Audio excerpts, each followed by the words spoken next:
establecer incondicionalmente un soberano absoluto. Luego, por ejemplo, le criticó a Hobbes esa idea de soberano absoluto y Locke tiene una concepción de Estado que es muy distinta, con división de poderes, donde no hay una concentración del poder en un soberano, hay una división de poderes que evita que haya esa concentración de poder. Y esta es una cita que de pronto refleja un poco cuál es la preocupación de Locke. En medio de una argumentación en contra de Hobbes, él dice, como si los seres humanos dejaran el estado natural, o sea, la guerra de todos contra todos, para entrar en sociedad acordando que todos habrían de sujetarse a la ley menos uno, quien retendría toda la libertad del estado natural, además de un poder acrecentado y viciado por la impunidad, ya que el soberano, pues Hobbes explica que no puede ser nunca juzgado. Eso es pensar que los humanos son o somos tan necios que nos tomamos el trabajo de evitar el daño de predadores menores mientras nos creemos seguros al exponernos a los leones. Es decir, lo que está diciendo es que es peor vivir en un estado con un soberano absoluto que vivir en el estado natural, porque en el estado natural hay predadores, pero no tienen el poder y la concentración de poder que tiene un soberano absoluto. Entonces no vamos a ser tan necios de evitar el daño de los predadores menores y simplemente arrojarnos, como quien dice, a la boca de los leones, que son los soberanos. Ahora Hobbes podría responderle a Locke, esto es una respuesta imaginaria, pues no, Locke fue posterior y no hubo ahí diálogo ni debate. Le podría responder que no es razonable suponer que el soberano absoluto gobernará como un tirano, ¿sí? Pues no le conviene racionalmente hacerlo, diría Hobbes. Pero incluso podría Hobbes decir que aunque fuese un tirano, no por ello pondría en peligro la vida de todos y cada uno, y de pronto ni siquiera de la mayoría.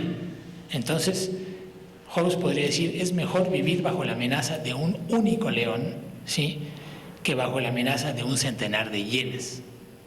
Es decir, ahí tenemos como dos posiciones encontradas en donde ambas son plausibles, ¿sí? Lo que está diciendo, no, el estado de naturaleza es mejor que vivir en un estado con un soberano absoluto. Hobbes le está diciendo, no necesariamente, aunque fuese un tirano el soberano, pues de pronto habrían algunos que sufrirían, pero no tendrían por qué ser la mayoría. Ahora, de pronto lo que tenemos que hacer es cambiar. Aquí estamos viendo como la cosa objetivamente, tratando de determinar quién tiene razón, si Hobbes o si Locke tiene razón en cuanto a qué es más peligroso, el estado natural o vivir en un estado donde hay un soberano absoluto. Aquí cambiamos esa la perspectiva del ciudadano.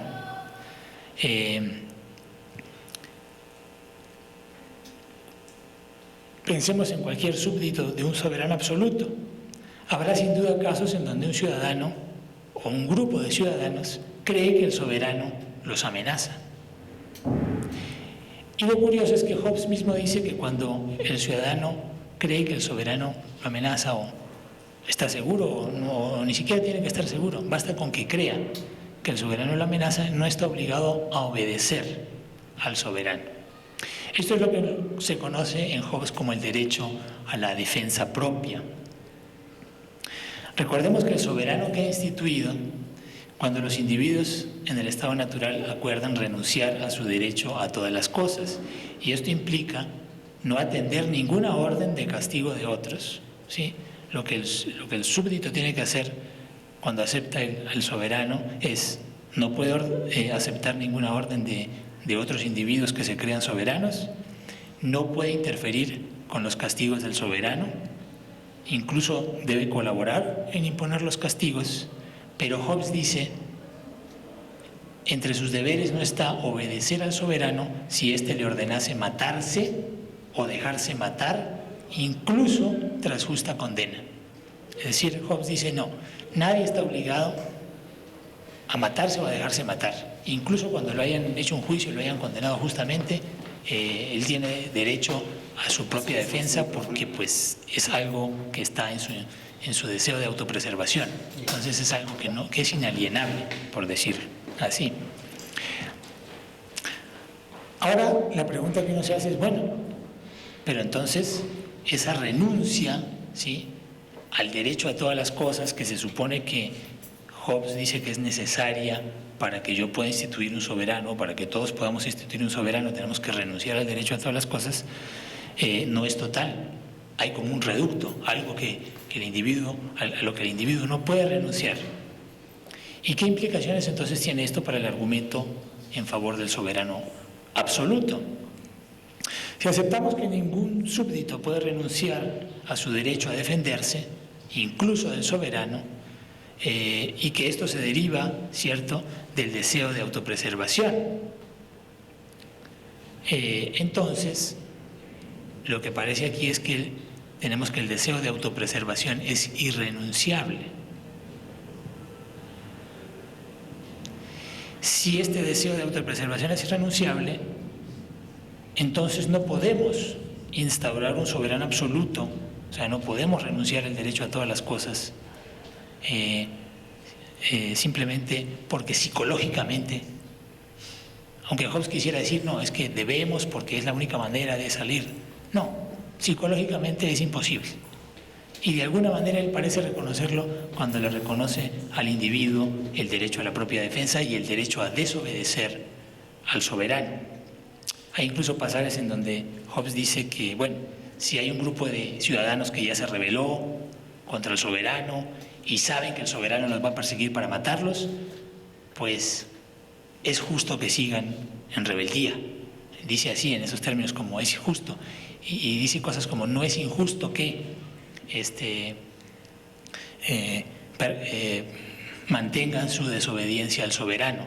Algunos autores dicen que ahí como que se equivocó y debiera haber usado otra palabra, pero bueno, aunque reconozcamos que lo que está diciendo es que es un derecho, ¿sí?, es un derecho en el sentido de que se deriva de su deseo de autopreservación, pues lo que eso está indicando es que el individuo no puede renunciar a su derecho a autopreservarse, incluso cuando instituye al soberano, y eso pone en duda, ¿sí?, pone en duda la tesis hobbesiana de que la institución del soberano es la institución de un soberano con poder absoluto para decidir todo. Si Hobbes sugiere que es justo rebelarse cuando el soberano amenaza mi vida, ¿sí?, uno puede preguntarse, bueno, ¿y quién decide si el soberano amenaza mi vida? ¿Cuándo puedo yo rebelarme? Cuando estoy seguro, cuando tengo la creencia de que hay una alta probabilidad. Soy yo mismo el que decido, es el ciudadano mismo el que decide que el soberano lo amenaza, ¿sí? Él mismo se reserva el derecho, digamos, de analizar las políticas del soberano y entonces decide si esta política, en el fondo, a la larga va a llevar a la ruina, a mi ruina y de mi familia. Entonces me rebelo, y eso aparentemente a Hobbes le parece justo. Entonces, eso quiere decir que no se ha cedido todo el poder de decisión al soberano. Aquí vuelvo a explicar que cuando él dice es justo, en el fondo debe entenderse es un derecho, pero en ese sentido hobbesiano de derecho, que significa la libertad de reclutar cualquier medio, ¿sí?, para la autopreservación. Ese es el derecho a todas las cosas que él ha atribuido a los individuos en el estado natural, y que se supone que cuando instituimos al soberano renunciamos a él, a ese derecho, pero realmente no renunciamos a él. Los mismos textos de Hobbes parecen mostrar que no hay tal renuncia. El ciudadano no ha renunciado a su derecho, solo lo ha cedido provisoriamente al soberano. El soberano es su agente, no su señor. Entonces, aquí llegamos ya a una teoría completamente distinta de la fundamentación del Estado. Es una teoría mucho más lockeana, por lo menos tiene más apariencia lockeana que hobbesiana, porque la soberanía no reside en el soberano absoluto, sino que reside en el pueblo. Son los ciudadanos los que le otorgan digamos, le ceden en un acuerdo al soberano o a los soberanos o a los funcionarios del Estado un encargo, ¿sí? Pero ese encargo se lo pueden quitar en el momento en que ellos piensen que no están cumpliendo bien el encargo. Es decir, esto lo llamémoslo apoderamiento, o sea, no es la institución de un soberano absoluto, sino el apoderamiento de un funcionario, y implica la posible terminación del encargo, aunque obviamente la desobediencia de unos pocos no pone en peligro el poder del soberano, entre comillas. La terminación de su poder supone que hay una opinión ampliamente compartida de que la vida bajo el soberano actual, ¿cierto?, o es peor que el estado natural, o es peor que bajo un candidato alternativo de soberano. De pronto los ciudadanos tienen una opción distinta y entonces deciden que este soberano ya no. Entonces no podemos hablar de renuncia, sino de apoderamiento provisional. Un ciudadano jovesiano no puede instaurar un soberano absoluto, aunque quisiera. Su deseo fundamental de autopreservación se lo impide. El soberano es un apoderado de los ciudadanos, quienes lo mantienen en el poder mientras cumpla el encargo. Y para finalizar, bueno, alguien puede decir, ¿y qué tipo de juego es el encargo? ¿Sí? Si ese juego otra vez es un dilema del prisionero o no lo es, pero una manera posible de verlo es pensar en un juego secuencial, donde el soberano juega primero, ¿cierto? El soberano tiene dos opciones: gobernar bien o gobernar mal, y el ciudadano simplemente espera a ver qué juega el soberano y luego juega. Si gobierna bien el soberano lo mantiene, ¿sí? Entonces esa es la jugada del ciudadano, mantener al soberano cuando gobierna bien, pero si gobierna mal lo derroca. Y estas son en el fondo los únicos dos resultados posibles cuando el juego es secuencial, porque el ciudadano va a jugar siempre después de que el soberano ya jugó, y entonces él tiene sus utilidades, que es: yo quiero un soberano pero que gobierne bien, y si gobierna bien lo mantengo. Derrocarlo, si gobierna bien, no es una opción, es una opción ahí virtual en el juego, pero es una utilidad muy pequeña para el ciudadano, y la peor utilidad para el soberano. Si gobierna mal, mantenerlo sería, o también una opción absurda, sería la peor de las opciones para el ciudadano. Entonces la jugada solo existe ahí como virtualmente. El soberano entonces prefiere gobernar bien, sabiendo que si gobierna mal inmediatamente los ciudadanos lo castigan. Terminé, gracias.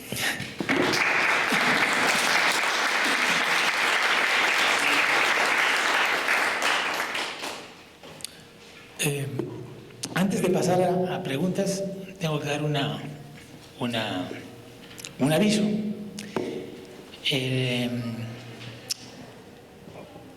El doctor Carlos Gaviria no puede asistir la próxima semana, ya por razones de agenda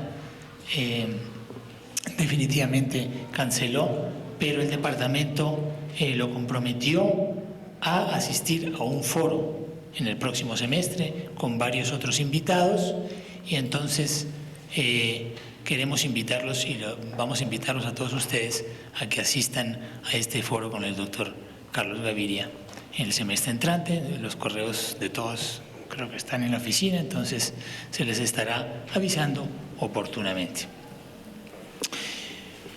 Bien, yo creo que tenemos tiempo todavía para preguntas.